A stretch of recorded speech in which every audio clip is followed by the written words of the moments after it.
Hi, welcome to Facebook Live, where you get a little inspiration, a little dose of Jesus, and a lot of keeping it real. Yeah, I'm trying a new introduction because Facebook Friday doesn't work if you're not doing it on a Friday. So happy Saturday, everybody. And today I want to talk about stress. And I want to talk about it because this past week I got this little twitch back in my eye. I don't know why. It's crazy. It's embarrassing. My eye, I think it's the muscle in my eyelid. It twitches and it looks like I'm sometimes winking at people. It's really crazy. So I decided today I want to talk about stress.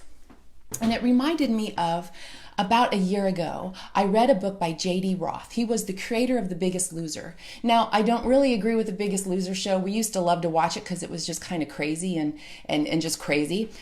But the book was really good, and this guy was the creator, and he talked about how he went to every contestant's home and interviewed every contestant before they were on the show. And he just talked about that whole experience and the process. But one thing he said they had in common that really surprised him, besides the obvious weight issue, was that every single one of them had a bedroom full of clutter.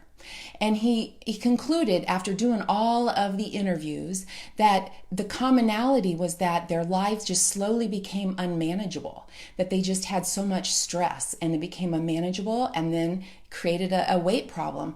And I found that really interesting. And it made me think about clutter. And at the same time, I'm driving around town and I don't know about where y'all live, but I just said y'all. I live in South Carolina and just said y'all. Oh my God, it's rubbing off on me.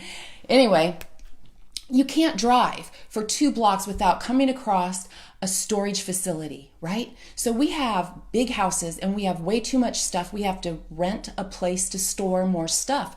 We have a clutter problem.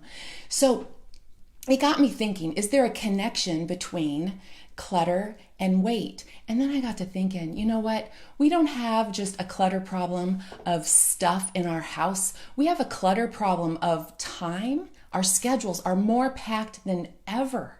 And we have a clutter of our mind. I think that having too much clutter around makes your mind think there's always something to do.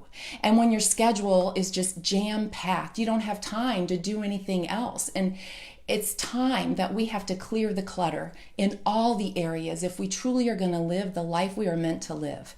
So it's no secret, I'm a neat freak. Just ask my poor husband.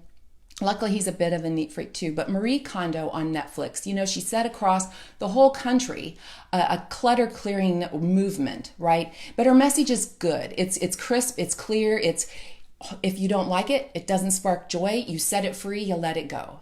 And I think that we need to do that in every area of our life. I remember I was in my early 20s and I was in a doctor's office. And I was in a doctor's office because I had blood in my poop. I know, right? Blood in my poop. It was scary, scary. I was maybe 21, 22.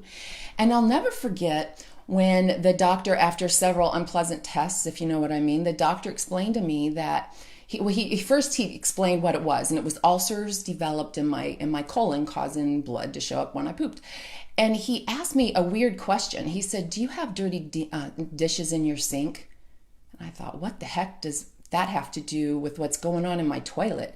But he shared with me that a cluttered house creates stress, and that because of this condition, I'm going to be very sensitive to stress. So I'm going to have to do things to watch my stress level. And that's all I needed to hear. That's the day my inner neat freak was born. So Marie Kondo was right up my alley, and I did a Marie Kondo in my entire house. I've always been a neat freak, but I got to thinking about taking that one step further. And so clearing our minds, social media, Netflix, all that. You can watch anything whenever you want. Social media, Instagram, Facebook, all of that. I think it's time we have to clear the clutter of our minds. So I have 4 ideas for you. The first one is to write it down. Don't knock the power of a to-do list. Don't knock the power of a journal. If you're worried about something, write about it. Get it out of your mind and onto paper, and that will immediately reduce the stress for you. The second thing is stop multitasking. It's been proven we can't do it. It's impossible. One thing I do at work, and people kind of make fun of me already at work because I'm a neat freak, but I keep an hourglass on my desk. I've done this for years. And when I start to feel anxiety and overwhelm, like there's just way too much going on and the stress levels are rising, I flip over that hourglass, and it's a reminder that only one grain of sand can go through that hourglass at a time. And that's a reminder to me that I can only do one thing at a time. And that's been a really helpful tip for me. The third thing to do is just watch your inbox. Email, news, it's just constant stuff coming in. So unsubscribe to stuff that's not feeding your soul. Limit the time that you have on Facebook and TV time. Now, I love to watch TV, but I'm trying to limit that to watch what's going in my inbox. And if it's not feeding my soul, I delete it. I delete it right away and just set that free. And the last is to be like Sheldon. And I'm talking about Sheldon Cooper on the Big Bang Theory. Now, I know he's a nut job, and I also know maybe I watch that show a little too much, but what I like about him is a lot of just mundane things he has set as routine that he doesn't have to think about. Like, wearing the same t-shirt and underwear every day of the week. Some meals are set on a schedule, like he has dinner on Tuesday night with his friends at the Cheesecake Factory. Things like that. He does his laundry every Saturday night at 8:15. I told you I watch the show too much, but it's things like that you can just put on a routine that'll just help keep you going in autopilot. You don't have to worry about it. But the truth is, life is short to live in constant frustration. Chronic clutter equals chronic stress, equals chronic illness that can lead to illness, sickness, and obesity. And we have become prisoners of our things, clouded by our thoughts, and just frazzled by our schedules. I see it with coworkers, I see it with friends, I see it with family. And we have to just allow ourselves to just set that free. Clearing the time is really important, our schedules. What's important to me might not be what's important to you, but you can't underestimate the power to say no. And one thing that was a changer for me is every time you say yes to something, you're saying no to something else. So what are you saying no to? Because you say yes to this, maybe you're saying no to quality time with your family. Maybe you're saying no to your health. But when you reframe that, you might not be so hesitant. It might be a lot easier to say no when you know the important thing is what you want to say yes to.